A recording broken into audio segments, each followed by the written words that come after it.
అయితే ఒక విషయం, ఈ అపోస్తుల కార్యాలు ఎవరు రాశారు తెలియాలి కదా. గ్రంథకర్త తెలియకుండా మనం గ్రంథాన్ని పుస్తకాన్ని ధ్యానించకూడదు.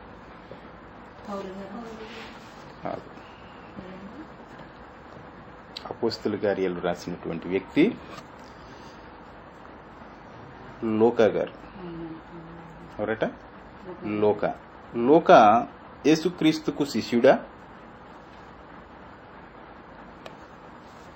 12 మంది శిష్యుల్లో ఒకరా? కాదు, వైద్యుడు, ఆర్ఎంపి డాక్టర్ అని కూడా అనొచ్చు. అయితే ఈయన శిష్యుడు కాదు, అపోస్తులుడు కాదు, అవునా? కేవలం విశ్వాసి. విశ్వాసులలో అందులో ప్రథమ స్థానం ఎవరికైనా ఇవ్వాలి అంటే అది ఈయనకే ఇవ్వాలి. ఎందుకంటే అంత విశ్వాసం, అంత నమ్మకం యేసుప్రభు మీద ఈయనకి. ప్రత్యేకంగా తన సమయాన్ని, తన ఉద్యోగాన్ని, వీటినన్నిటినీ కూడా విడిచిపెట్టి ఈయనని బైబిల్ పండితులు ఏమంటారంటే చరిత్రకారుడని కూడా పిలుస్తారు. ఎందుకంటే అంత క్రమముగా, వివరంగా, అందరికీ అర్థమయ్యే రీతిలో ఆయన ఈ పుస్తకాన్ని రచించాడు. అయితే అందులో ఈయన ఎక్కడి నుంచి కనిపిస్తాడు అనేది నేను మధ్యలో చెప్తాను.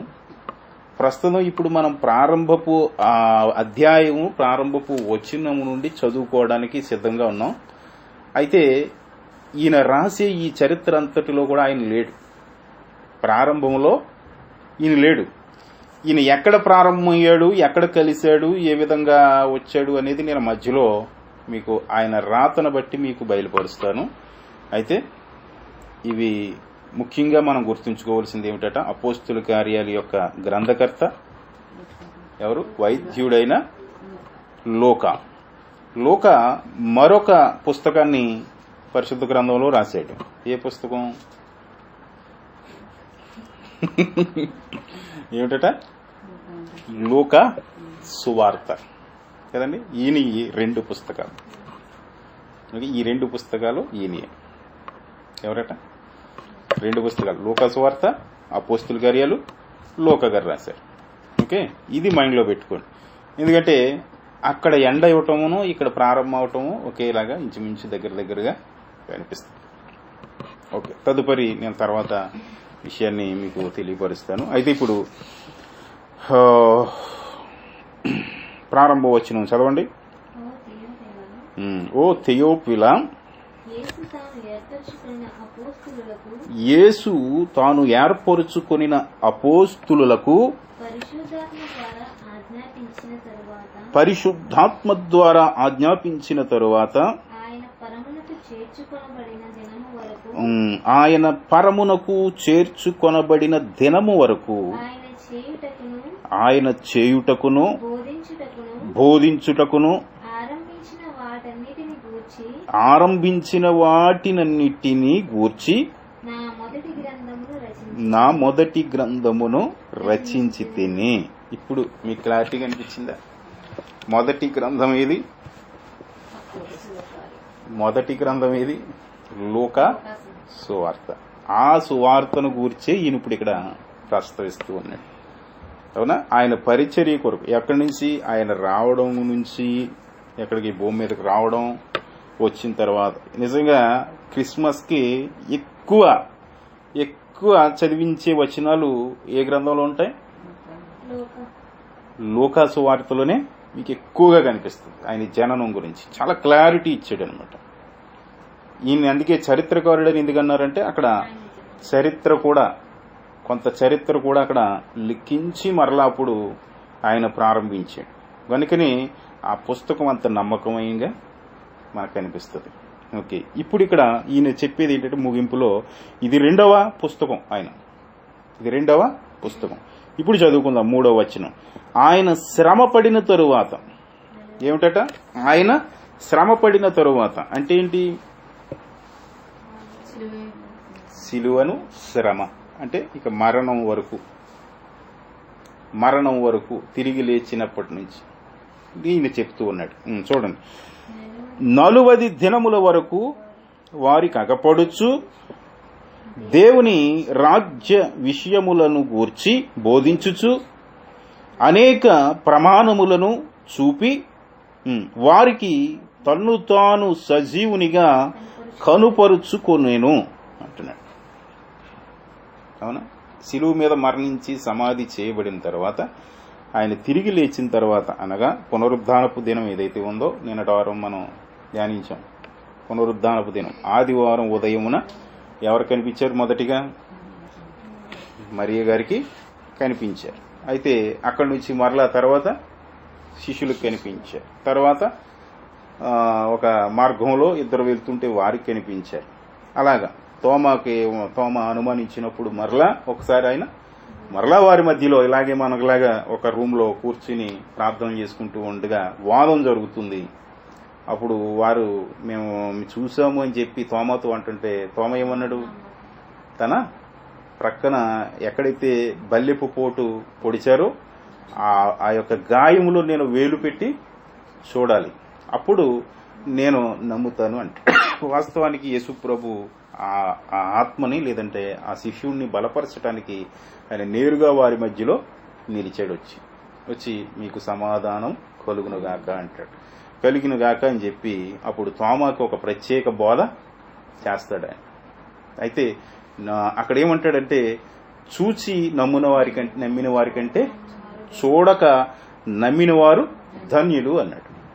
అంటే ఈయన అనుమానించి ఏదైతే రుజువు చేసుకుని నేను నమ్మాలి, అప్పుడు నమ్మాలి అని అనుకున్నాడో అది దేవునికి ఇష్టంగా కనిపించట్లేదు.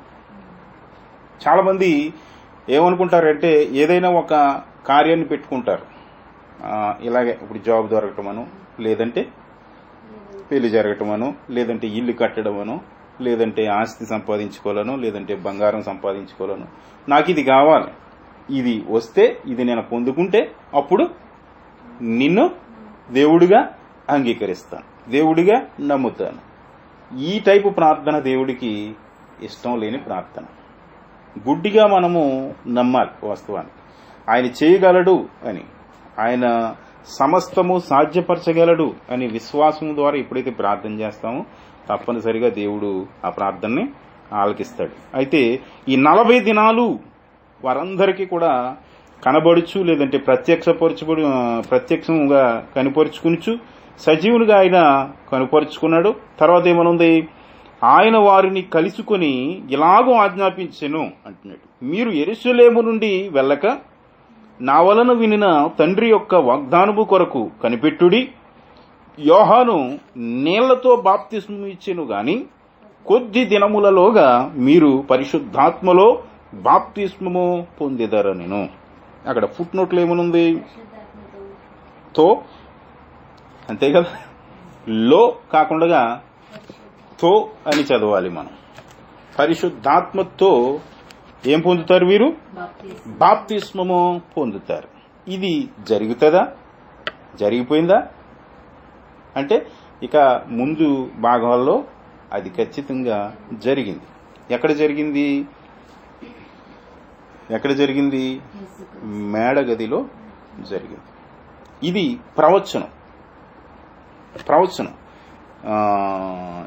ఇప్పుడు అంత్య దినములలో నా ఆత్మను వారి మీద కుమ్మరించేదను అనే ప్రవచనం ఏదైతే పాత నిబంధనలో ఉన్నదో ఆ ప్రవచనాన్నే యేసుప్రభు మరల కోట్ చేస్తూ, జ్ఞాపకం చేస్తూ, మీరు యెరూషలేములోనే మీరు కనిపెట్టి ఉండాలి, అనగా కూడి ఉండాలి, లేదంటే సహవాసంగా మీరు ప్రార్థనాపురంగా ఉండాలి, అప్పుడే ఇది జరుగుద్ది కదా. ముందు వెళ్తే ఇంకా మీకు క్లియర్గా అక్కడ అర్థమవుద్ది.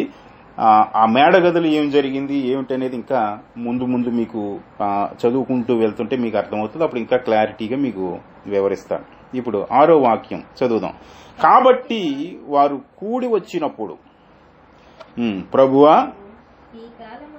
ఈ కాలమందు ఇశ్రాయేలునకు రాజ్యమును మరలా అనుగ్రహించేదవా అని ఆయనను అడుగగా,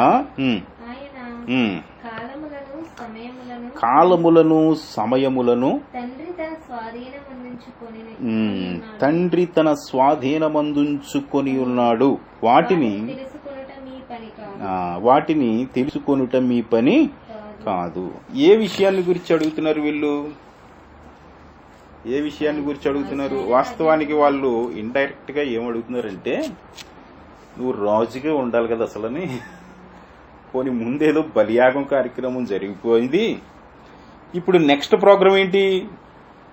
ఆయన రాజుగా రావాలి, ఇజ్రాయేలీలో ఆయన రాజుగా అభిషేకించబడాలి. అయితే ఇజ్రాయేలీలకు ఒక ప్రత్యేక రాజ్యంగా ఏర్పరచబడాలి. పాత నిబంధనలో వాక్యాలన్నీ కూడా అలాగే కనిపిస్తున్నాయి కదా. మీ కొరకు ఒక రాజు వస్తాడు, రాజ్యభారం కలిగినవాడు, అవునా కదా? ఇవన్నీ కూడా ఉన్నాయి కదా. వాటిని వీరు ఇంకా మనసులో పెట్టుకుని ఏమనుకుంటున్నారు? ఈ కార్యం సిలువ కార్యం అయితే జరిగిపోయింది కదా, నెక్స్ట్ వెంటనే ఏం కావాలి? ఆయన రాజుగా వచ్చేయాలి. రాజుగా వచ్చేసి ఈయన పరిపాలన చేయాలి. ఎందుకు ఇంతకీ ఆ పరిపాలన కోరుకుంటున్నారు అంటే, అందులో సుఖం సంతోషం అన్నీ కూడా ఉన్నాయి. వీళ్ళు వెంటనే ఆ ప్రశ్న అడుగుదలోకి ఆయన అసలు ఇంకా కోపం ఎక్కువ పడాలి అసలు ఆయన ఎందుకంటే అప్పటికే ఎన్నో దినాల నుంచి 3 సంవత్సరాలన్నర ఇంచుమించు వారికి బోధించాడు. ఆధ్యాత్మికంగా ఎన్నో పర సంబంధమైనటువంటి అర్థాలు ఎన్నో చెప్పుకుంటూ వచ్చాడు ఆయన. అయినప్పటికీ కూడా వీరు ఏమని అడుగుతున్నారు? తిరిగి వెంటనే ఇశ్రాయేలు మీద మీరు రాజుగా ఎప్పుడవుతారు, రాజ్యం ఎప్పుడు వస్తుంది అని వెంటనే అడిగేస్తున్నారు. అయితే అక్కడ ఏమని చెప్పాడైనా, ఒక మానవ స్వరూపిగా, మొన్న చెప్పాను కదా, యేసు ప్రభువుని 2 భాగాలుగా మనం చూడాలి. ఇక్కడ ఏమంటున్నాడైనా, కాలములను సమయములను తండ్రి తన స్వాధీనమందుంచుకొని ఉన్నాడు, వాటిని తెలుసుకొనుట మీ పని కాదు. వాస్తవానికి అసలు వీళ్ళ పనే కాదు. వీళ్ళకి అప్పగించింది ఏమిటి? ఈయనకి ఆజ్ఞిచ్చింది, వీరికి ఆజ్ఞిచ్చింది ఏమిటి? శిష్యులకి మీరు వెళ్ళి, అవునా, సకల జనులను నాకు శిష్యులుగా చేయండి కదండి. తండ్రి యొక్కయు కుమారుని యొక్కయు పరిశుద్ధాత్మ నామంలో వారికి బాప్తిస్మం ఇవ్వండి. నమ్మిన వాడికి, నమ్మని వానికి ఏమవుతుంది? శిక్ష విధించబడుతుంది. అయితే నా కొరకు మీరు కనిపెట్టుకుని ఉండాలి. వెళ్తూ వెళ్తూ ఆయన ఏం చెప్పాడు? నేను ఎలా వెళ్తున్నానో దూతల ద్వారా కూడా చెప్పించాడు. ఇక్కడ నుంచి ఎలాగా ఒలివ కొండ మీద నుంచి ఆయన ఎలాగా ఆరోహణమయ్యాడు, అదే రీతిలో మరలా ఆ స్థలానికి ఆయన వస్తానని చెప్పించి ఆయన వెళ్ళాడు కదండి. కానీ వీరి తొందరపాటు ఏమిటంటే, ఇప్పటి వరకు ఏదో ఒక స్టోరీ జరిగిపోయింది, ఇంటర్వ్యూలు, ఇది ఇప్పుడు ఇంటర్వ్యూల తర్వాత వెంటనే మరలా స్టోరీ స్టార్ట్ అయిపోవాలి అన్నట్టుగా వీళ్ళు ఎదురు చూస్తున్నారు. కానీ ఆయన ప్రణాళిక వేరు, ఆయన సంకల్పం వేరు. కనుకనే ఆయన చెప్పే విధానం ఎలా చెప్పారు అంటే, సమయాలు కాలాలు మన చేతుల్లో లేవు, తండ్రి చేతిలో ఉన్నాయి. అవునా? తండ్రి ఎవరితకి? నేను వారం మనం ధ్యానించాం. తండ్రి అన్నా, కుమారుడన్నా, యేసుక్రీస్తన్నా, ఎవరన్నా ఈయనే కదా. మనం ధ్యానించిన విధానం చూస్తే ఇంకా ధ్యానిస్తాం, ఇంకా లోతుకెళ్తాం ఆ సబ్జెక్ట్లో. క్రిస్టియాలజీ ధ్యానిస్తూ ఉన్నప్పుడు అసలు క్రీస్తు ఎవరు అనేది మనం ఖచ్చితంగా దాంట్లో ఆ సబ్జెక్ట్లో మనం నేర్చుకోబోతున్నాం. అయితే ఇప్పుడు ఇక్కడ ఆయన ఎందుకని అలాగా మారుగా, లేదంటే రహస్యంగా, మర్మంగా ఎందుకు దాస్తూ ఉన్నాడు అంటే, మానవ స్వభావం మంచిది కాదు. అవునా? మానవుడు వెంటనే కొన్ని ఈ రోజు కష్టపడ్డామంటే రేపు వెంటనే సుఖపడిపోవాలనుకుంటాడు. వీరు కేవలము ఈ లోక సంబంధమైనటువంటి ఆశీర్వాదాన్ని ఎక్కువ ఆశించేటువంటి తత్వం. అవునా కదా? ఎప్పుడో ఇస్తాడండి జీవం, ఎప్పుడో వస్తుందండి కిరీటం అంటే, ఇప్పుడు ఈ రోజు చాలా మంది ఏమంటున్నారు, ముందు అసలు బట్ట కావాలి కదా, ముందు అసలు ఇల్లు కావాలి కదా, ముందు అసలు బంగారం కావాలి కదా, ముందు ఆస్తులు కావాలి కదా. మొదట ఏ కోరుకుంటున్నారు? వీటికే కోరుకుంటున్నారు తప్ప వాస్తవంగా ఆయన ఇస్తానన్నటువంటి ఆశీర్వాదాన్ని లెక్క చేయట్లేదు. ఆయన ఇస్తానన్నటువంటి ఆశీర్వాదం ఎంత శాశ్వతమైనదో, ఎంత విలువైనదో, ఎంత అమూల్యమైనదో దాన్ని గ్రహించట్లేదు. వీరు కూడా అదే రీతిలో ఈయన వెంటనే అడుగుతున్నారు. ఎందుకంటే సుఖభోగాలు రావచ్చు, ఆయన రాజ్యం అదే కదా ఉన్నాయి. కన్నీరు ఉండదు కదండి. సింహం, మేకపిల్ల కలిపి పచ్చగడ్డి మేస్తాయట. అంటే సింహం పచ్చగడ్డి ఎందుకు తినాలి? మాంసం కదా, రక్తం కదా అది తినేది. కానీ అది పచ్చగడ్డి ఎందుకు తినాలి వాస్తవానికి కదా? ఎందుకనంటే దానికి అప్పుడు రక్తం త్రాగాలనిపించదు. ఎందుకని దుష్టత్వం అనేది ఆ రోజు ఉండదు. నీతే రాజ్యంగా ఏలుబడి చేస్తుంది. ప్రేమ, ఆప్యాయతలు, నమ్మకం అంతా కూడా ఆ కాలంలోనే జరుగుతుంది. ఎవరు ఒకరు మోసం చేయడం అనేది ఉండదు. మోసగించే ఆలోచనే మనలో రాదు ఆయన రాజ్యంలో. ఎందుకంటే అపవాదిని ఆ దినాన్ని బంధించి వేస్తాడు కనుక. ఇప్పుడు మనలో ఒక స్వార్థపు బుద్ధి పుట్టింది అంటే ఎవరు దానికి కారణం? సాతానుడు ప్రక్క నుండి ఏం చేపిస్తున్నాడు? మనల్ని ఆలోచన, ప్రేరేపణ పుట్టిస్తున్నాడు. ఎందుకని ఇప్పుడు ఆ ప్రేరేపణ మనకి కలగజేసి మన ద్వారా ఆ స్వార్థపు బుద్ధి కార్యాన్ని జరిగిస్తే వాడికి కలిసి వచ్చేది ఏమిటి? వాడికి లాభం ఏమిటి? అవునా?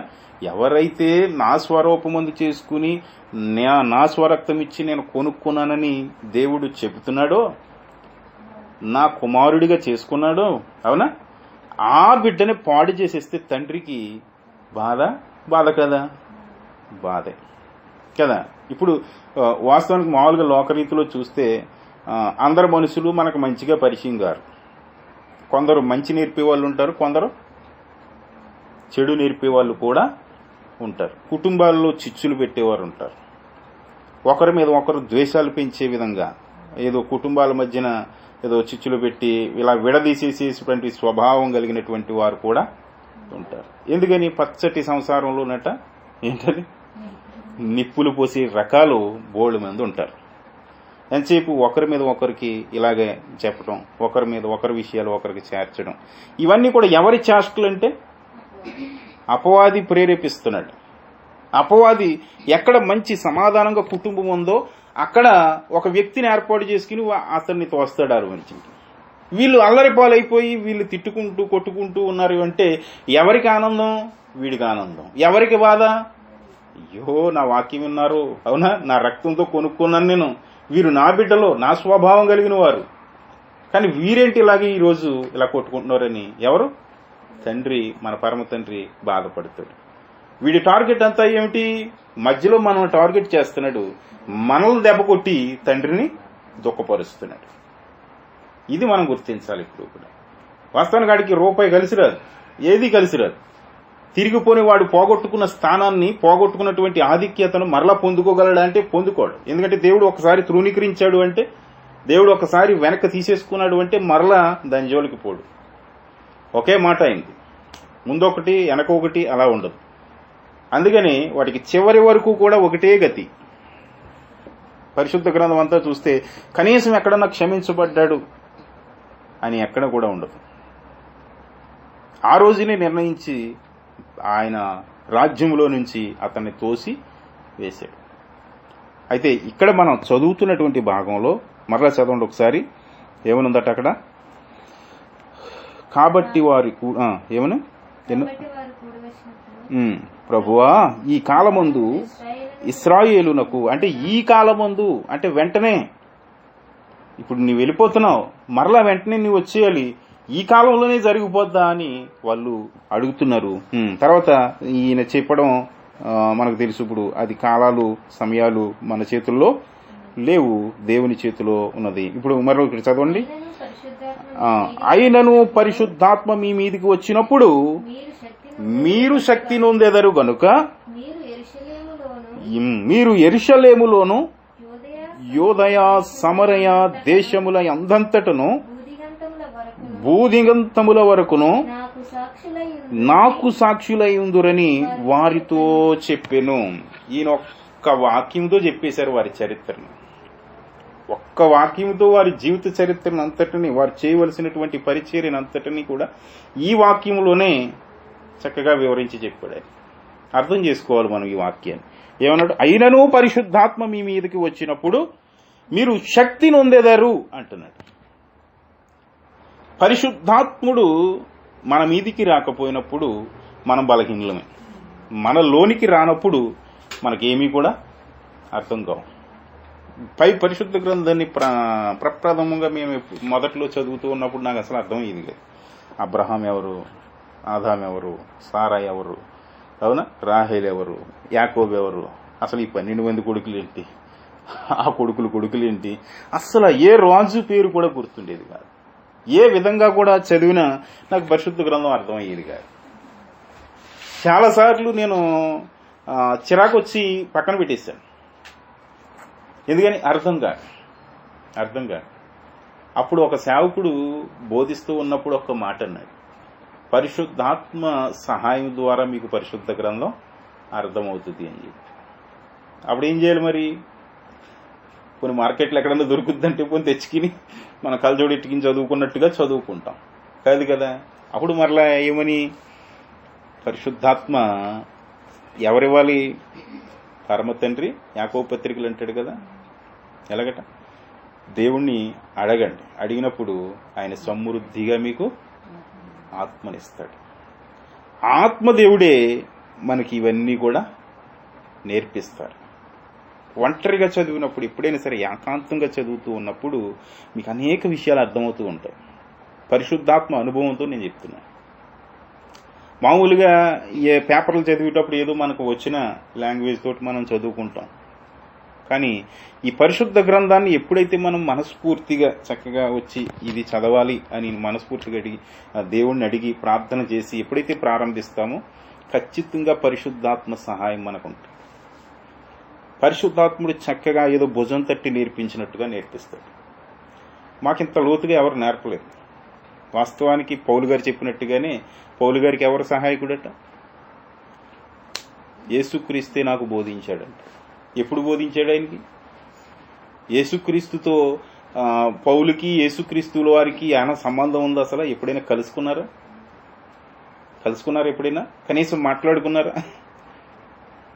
లేదు. ఎప్పుడు మాట్లాడటం నేరుగా ఎక్కడ మాట్లాడాడు? గుర్రం మీద నుంచి పడిపోయినప్పుడు యేసుక్రీస్తుల వారు ఆయనతో మాట్లాడాడు. ఏ రూపంలో ఉండి మాట్లాడారు? ఆయన ఆత్మరూపంలోనే, లేదంటే కనిపించినటువంటి అదృశ్య రూపంతో పౌలు గారితో మాట్లాడారు. ఒక శబ్దంతో మాత్రమే మాట్లాడారు. అయితే పౌలు గారు నేరుగా చూసినటువంటి సందర్భాలను కూడా ఆయన పరిచయం చేశాడు. తర్వాత మనం కొరింథీ పత్రికలు ఇవి మనం చదువుతూ ఉన్నప్పుడు పౌలు గారి యొక్క సాక్ష్యాన్ని పంచుకుంటూ ఉన్నప్పుడే ఆ విషయాలు మనకి బయలుపరచబడతాయి. ఆయన ఏ రీతిలో చూశాడు, ఆయన ఎంతవరకు వెళ్ళొచ్చాడు, విషయాలన్నీ కూడా ఆయన లిఖించుకొచ్చాడు. ఆ విషయాలను కూడా మనం ధ్యానిద్దాం. అయితే ఇక్కడ మనం చదివినటువంటి భాగంలో మనం చూస్తే మరొకసారి చదువుదాం. ఏమనుందట? అయినను పరిశుద్ధాత్మ మీ మీదకు వచ్చినప్పుడు మీరు శక్తి నొందెదరు. శక్తి అంటే క్రీస్తు, అవునా? జ్ఞానం, శక్తి ఇవన్నీ కూడా యేసుక్రీస్తే. వాస్తవానికి కొరింథీ పత్రిక 1వ అధ్యాయం అంటాడు, క్రీస్తు దేవుని శక్తియు జ్ఞానమునే ఉన్నాడంట. మనలో శక్తి అయినా మనలో జ్ఞానమైనా ఎవరై ఉన్నారు? యేసుక్రీస్తే ఉన్నారు. యేసుక్రీస్తు మనలోనికి రావాలి. దేవుని జ్ఞానం మనకు కావాలా? దేవుని ఆత్మ మనకు కావాలా? మొదట ఎవరు రావాలి మనలో? యేసుక్రీస్తు మనలో ఉండాలి. వాస్తవానికి పరిశుద్ధాత్మ దేవుడు తనంతట తాను తన ఇష్ట ప్రకారం ఇక్కడికి వచ్చేయలేదు. యేసు ప్రభులు వారు వెళ్తూ ఉన్నప్పుడే మొదటి రాత్రి, అప్పగింపబడినటువంటి రాత్రి శిష్యులతో మాట్లాడుతూ, లేదంటే ముందు సందర్భాల్లో మాట్లాడుతూ, మిమ్మల్ని అనాథులుగా విడిచిపెట్టను, మీకెవరిని పంపిస్తాను? ఆదరణకర్తను పంపిస్తాను. ఆయనే పరిశుద్ధాత్ముడు, అవునా? ఆయన ఏం చేస్తాడు? మిమ్మల్ని సత్యము నుండి సర్వసత్యములోనికి నడిపిస్తాడు. మరొకటి ఏమిటంటే ఆయన మీలో ఉండి మీ కొరకు విజ్ఞాపన చేస్తాడు. పరిశుద్ధాత్ముని యొక్క రోలింగ్ ఇది. ఒక ప్రత్యేక సబ్జెక్ట్ ఉంది ఆత్మ గురించి. అది మనం ధ్యానించబోతాం తర్వాత. ఏది? ప్రతి జూమ్లో మనం బైబిల్ తరగతులు జరుగుతున్నాయి కదా, అందులో ఒక ప్రత్యేక రీతిలో పరిశుద్ధాత్మ గురించి ఒక శాస్త్రం సిద్ధపరిచాం.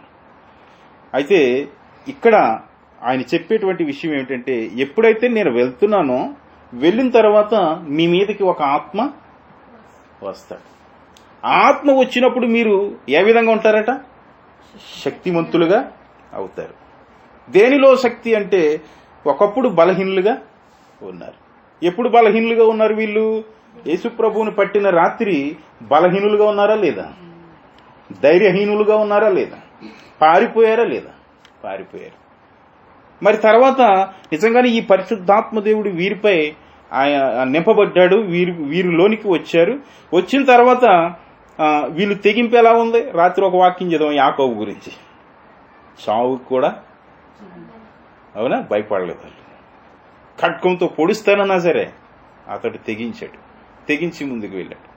అలాగే అతనే కాకుండా శిష్యులందరూ ఒక్క యోహాను తప్ప, ఒక్కరిద్దరు తప్ప మిగతా వాళ్ళందరూ కూడా భయంకరమైనటువంటి హతసాక్షులుగా చంపబడ్డారు. అలాగే కాకుండా అనేక మంది, కొన్ని వేల మంది లేదంటే లక్షల మందే విశ్వాసులు సింహాలకి, పులులకి ఆహారం అయిపోయారు. ఎప్పుడు? నీరో చక్రవర్తి కాలంలో. ఇలాగ భయంకరమైనటువంటి శ్రమలు అనుభవించి వారి విశ్వాసాన్ని అలాగే సాక్షి రూపంలో నిలవబెట్టగలిగారంటే వీరిలో ఎవరు పనిచేస్తున్నారు? దేవుని శక్తి, దేవుని ఆత్మ. ఈ ఆత్మ లేనిదే మనం ఏ కార్యాన్ని కూడా మనము చేయలేం. వాస్తవానికి మనం బలహీనులం, భయస్థులం. సరి అయిన నిర్ణయం తీసుకోవడం రాదు, సరి అయిన తీర్మానం తీసుకోవడం రాదు, సరి అయిన ఆలోచన రాదు. అసలు ఎలా ప్రార్థన చేయాలో మనకి తెలియదు. కానీ ఈ ఆత్మదేవుడు ఎంత సహకరిస్తారో తెలుసా? మన కొరకు విజ్ఞాపన అంటే ఆయన దుఃఖిస్తాడట, మన కొరకు దుఃఖిస్తాడట ఆయన. అందుకని మీలో ఉన్నటువంటి ఆత్మని ఆర్పకండి అంటాడు ఒక చోట. తర్వాత పరిశుద్ధాత్మని దుఃఖపరచకుడి అంటాడు. ఆయన ఎందుకు దుఃఖిస్తాడు అంటే మనం తప్పు మార్గాల్లో వెళుతూ ఉన్నప్పుడల్లా ఆయన విజ్ఞాపన చేస్తూ దుఃఖ ప్రార్థనలు చేస్తూ ఉంటాడు. ఆయన రోలింగ్, ఆయన పాత్ర చెప్తున్నాను. మన కొరకు ఎవరు ఏడవట్లేదు కదా అనుకుంటాం, మన కొరకు ఎవరు బాధపడట్లేదు కదా అనుకుంటున్నాం, లేదంటే మన బంధువులు, మన స్నేహితులు ఎవరు కూడా మన కొరకు పట్టించుకుంటలేదు కదా అనుకుంటాం. కానీ మన కొరకు పట్టించుకునేటువంటి బాధ్యత కలిగినటువంటి వ్యక్తిత్వమే ఎవరిదట? పరిశుద్ధాత్మ దేవునిది. కనుక ఆయన ఇక్కడ ఏమంటున్నాడు? పరిశుద్ధాత్మ మీ మీదకి వచ్చినప్పుడు, అవునా, మీరు శక్తి నొందెదరు గనుక మీరు యెరూషలేములోను యోదయ సమరయ దేశముల యందంతటను భూదిగంతముల వరకును నాకు సాక్షులైందురని వారితో చెప్పెను. భూదిగాంతముల వరకు ప్రతి దేశములోను ప్రతి ప్రాంతములోను నాకు సాక్షులై ఉంటారు. అవునా? మన దేశానికి ఒక శిష్యుడు వచ్చారు. ఎవరు? అవునా కదా? పరిశుద్ధ తోమా అంటారు. పరిశుద్ధ తోమా అంటారు. నిజంగా తోమా గారు భారతదేశానికి రాకపోతే క్రైస్తవ్యం భారతదేశంలో వచ్చిన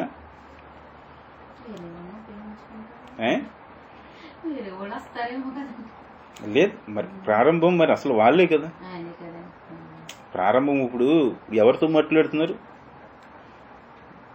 మనం అంటే ఇప్పుడు కొన్ని కోట్ల మందికి అనిపిస్తున్నాం, కొన్ని లక్షల మందికి అనిపిస్తున్నాం. ఆ రోజున ఎంతమంది ఉన్నారు? ఆయన మాట్లాడే సందర్భం బట్టి లేదా ఆ సమయానికి ఎంతమంది ఉన్నారు? 100 మంది 120 మంది ఉన్నారు అంతే మేడగదిలో. వాస్తవానికి అది మేడగదిలో.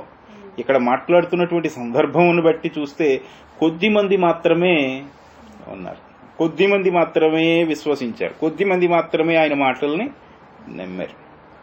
అయితే ఎక్కువ మంది వినలేదా? వేల మంది విన్నారు, వేల మంది రొట్టెలు తిన్నారు, వేల మంది వెంబడించారు.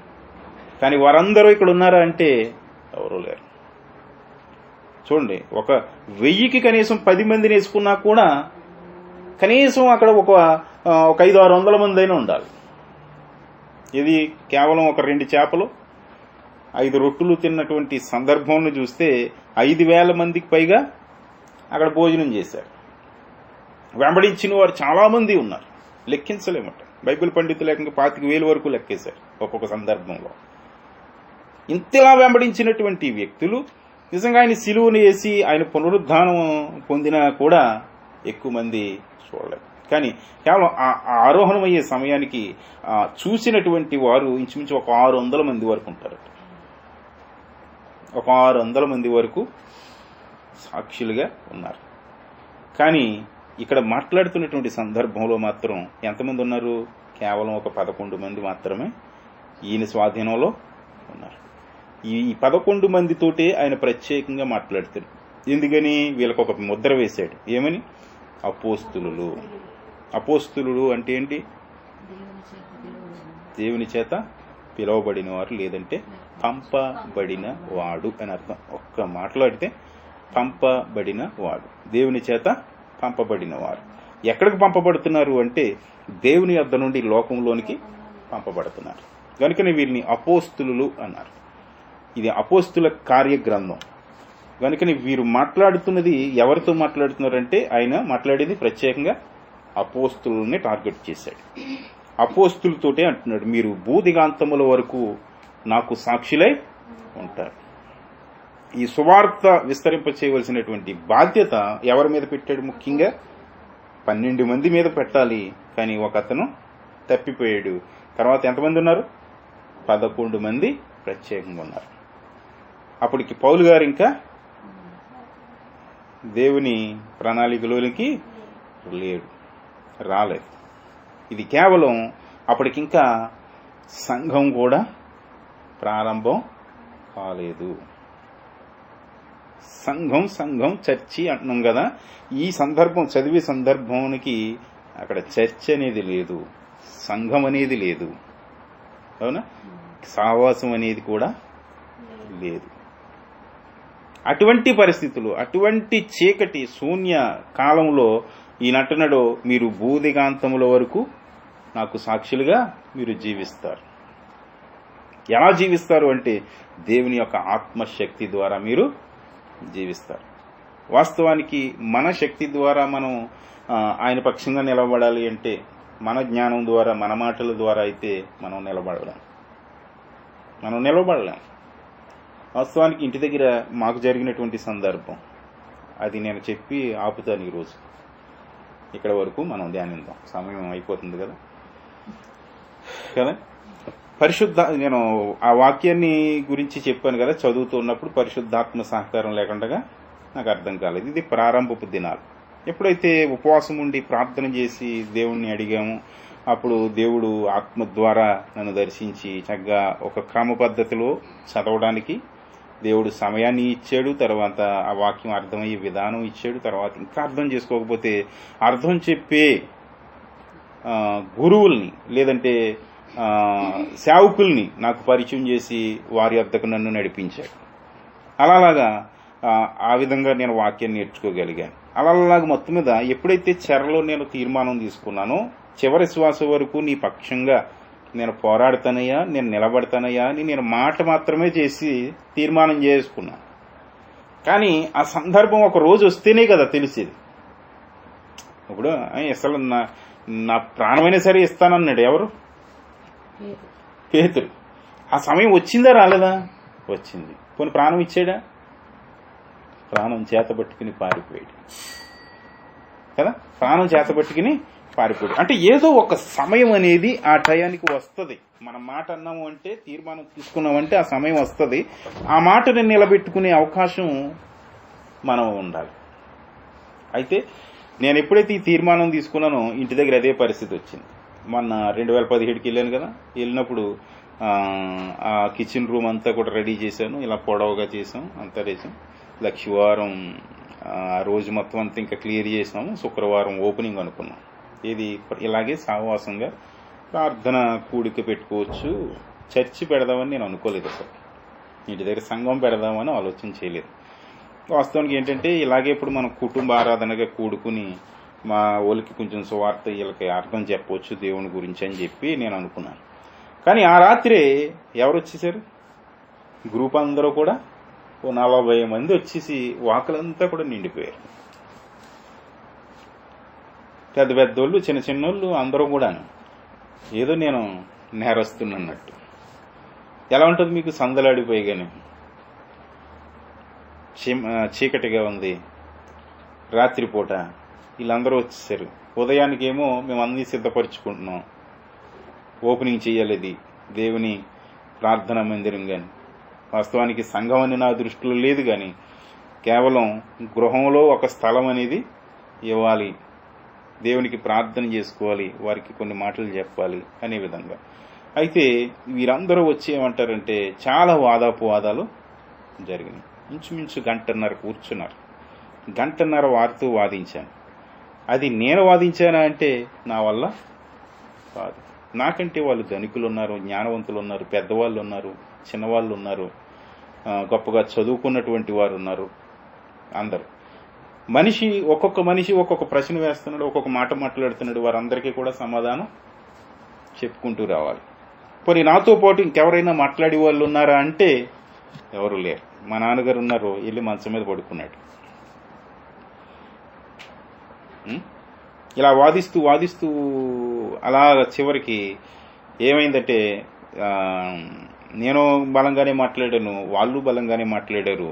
ఏదేమైనా కానీ చివరికి నేను చెప్పింది ఏమిటి అంటే, దేశం కాని దేశంలో నా భాషలో, అవునా, నా భాషలో నాకు అర్థమయ్యే విధానంలో దేవుడు నాతో మాట్లాడాడు. అవునా, చెరలోనికి వచ్చి నాతో మాట్లాడాడు. చెరలో ముగించవలసినటువంటి నా జీవితాన్ని దేవుడు బ్రతికించాడు. మీరెవడన్నా వచ్చారా? మీరెవరైనా సహకరించగలరా?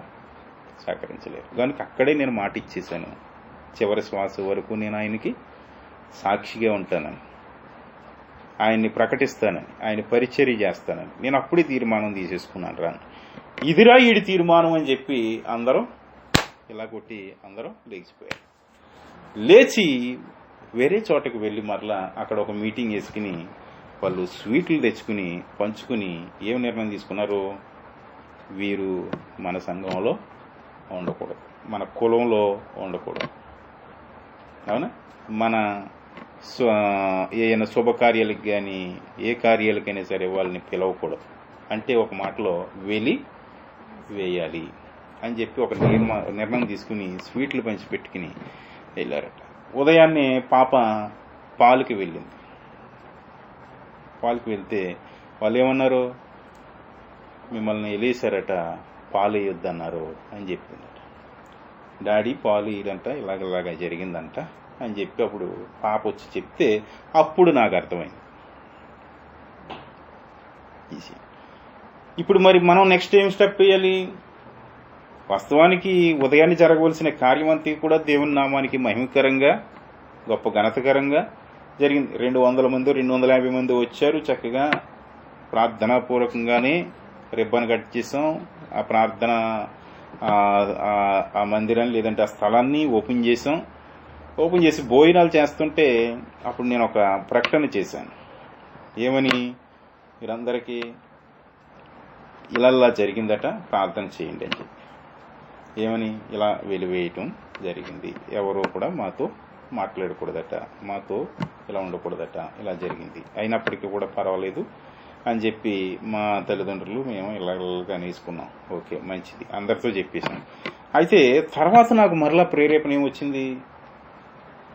ఇది ఇక్కడతోటి అలాగా ఉండకూడదు, ఇది మందిరంగా మార్చబడాలి. ఎలాగా వెలివేయబడ్డాం కదా, ఎలాగా మాట్లాడాం కదా, మన పని మనం ఖచ్చితంగా చేయాలి కదా.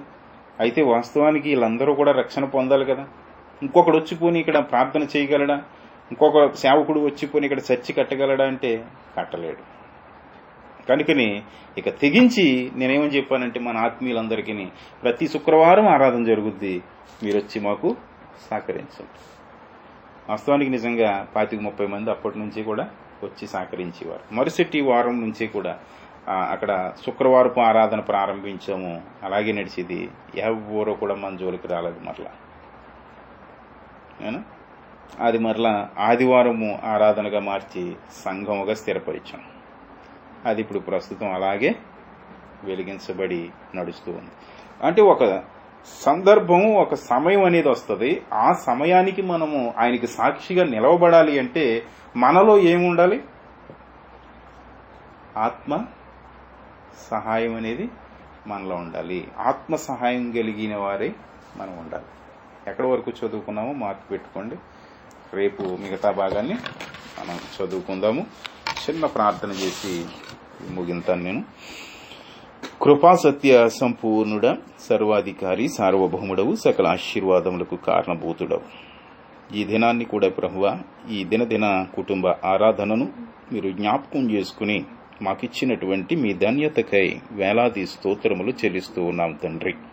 ఇగో మీ బిడ్డల కోరిక ప్రకారం, వారి ఆసక్తి ప్రకారం ప్రభువా, అపోస్తుల కార్యాలు గ్రంథాన్ని ప్రభువా ధ్యానించాలని ఆశపడ్డాం. అదే రీతిలో ప్రభువా, ఈ దినం ప్రారంభము నుండి ఇదిగో ముగింపు ప్రార్థన వరకు మీరు మాకు తోడయుండి, మీరే ప్రభువా మాకు జ్ఞానాన్ని నేర్పిస్తూ, ఆలోచనను నేర్పిస్తూ, ప్రతి విషయంలోనూ ఆయుత్తపరిచి సహకరిస్తున్నందుకు మీకు వందనాలు చెల్లిస్తూ ఉన్నాం. మీ బిడ్డల కార్యాలను మేము ధ్యానిస్తూ ఉండగా ప్రభువా, ఇంకను లోతైనటువంటి గూఢమైనటువంటి సంగతులను మేము గుర్తించడానికి, ధ్యానించడానికి మీ ఆత్మ సహాయం సమృద్ధిగా మాకు అనుగ్రహించమని వేడుకుంటున్నాం. అలాగే ముఖ్యంగా ఇదిగో 2 ప్రార్థన అవసరతల ప్రభువా, ఆయన మీ ప్రియ కుమారులు జాన్ గారి కొరకు ప్రార్థిస్తూ ఉన్నాను తండ్రి. అయా, రాత్రి ఆయన అనారోగ్యముతో హాస్పిటల్లో చేర్చబడి ఉన్నారు. ఆయన ఈ రాత్రి తండ్రి, తనకు తండ్రి గుండె ఆపరేషన్ జరుగుతూ ఉండగా దేవా, మీ ఆత్మ సహాయం చేయండి. పరమ వైద్యుడా, మీ ఆత్మకు అప్పగిస్తూ ఉన్నాను. ఆ బిడ్డ యొక్క ఆపరేషన్ మీరు సక్సెస్ చేయండి. చక్కటి ప్రభువా, ఆయన ఫలాన్ని అనుగ్రహించండి. ఉదయానికి ప్రభు మంచి వార్తను మేము వినాలి. ఆయన ఆ యొక్క కార్యాన్నంతటిని కూడా మీ స్వాధీనంలో తీసుకోండి. ఆర్థికంగా, అలాగే అక్కడికి కావలసినటువంటి ప్రతి పరిస్థితిని కూడా మీరు అనుకూలపరిచి సహాయం చేయండి. మంచి సాక్షి బిడ్డగా ఆ బిడ్డను నిలవబెట్టుకోమని, కుటుంబాన్ని కూడా ఓదార్చమని, బలపరచమని, ధైర్యపరచమని ప్రార్థిస్తూ ఉన్నాను. అలాగే నా తండ్రి, నాని విషయంలో ప్రార్థిస్తూ ఉన్నాను. ఉద్యోగ విషయంలో, అలాగే పని విషయంలో మీరు తోడే ఉండండి. దేవా, ఆ యొక్క లైసెన్స్ విషయాల్లో కూడా మీరు సహకరించండి. కువైట్లో ఉన్నటువంటి అనిల్ గారి విషయంలో ప్రార్థిస్తూ ఉన్నాను. ఆ బిడ్డ కూడా ప్రభువా, ఆయన మెడికల్ విషయాల్లో, లైసెన్స్ విషయాల్లో, ఉద్యోగ విషయాల్లో మీరు తోడే ఉండమని సహాయం చేయమని ప్రార్థిస్తూ ఉన్నాను. ఇదిగో మా మధ్యలో శిరసు ఉంచి ప్రార్థిస్తున్న ప్రభువా, మీ బిడ్డ సునీత కొరకు ప్రార్థిస్తూ ఉన్నా. ఆయన ఉద్యోగం లేక సంవత్సరం నుంచి పోరాడుతూ ఉంది ప్రభువా. ఆయన మీరు ఇప్పటికైనా ఒక ద్వారాన్ని తెరిచి సహకరిస్తారని వేడుకుంటూ ఉన్నా. ఈ రాగల దినాలలో ఒక మెండైన మేలును ఆ బిడ్డ, ఆ కుటుంబం అనుభవించినట్లుగా మీరు సహాయం చేయమని వేడుకుంటున్నా. ఇంకా ఆయా ప్రాంతాలలో, ఆయా దేశాల్లో ఉన్నటువంటి బిడ్డలను జ్ఞాపకం చేసుకోండి. ఆయన సంఘమును, సంఘ బిడ్డలను, కాపరులను, సకల పరిశుద్ధులను మీరు జ్ఞాపకం చేసుకోండి.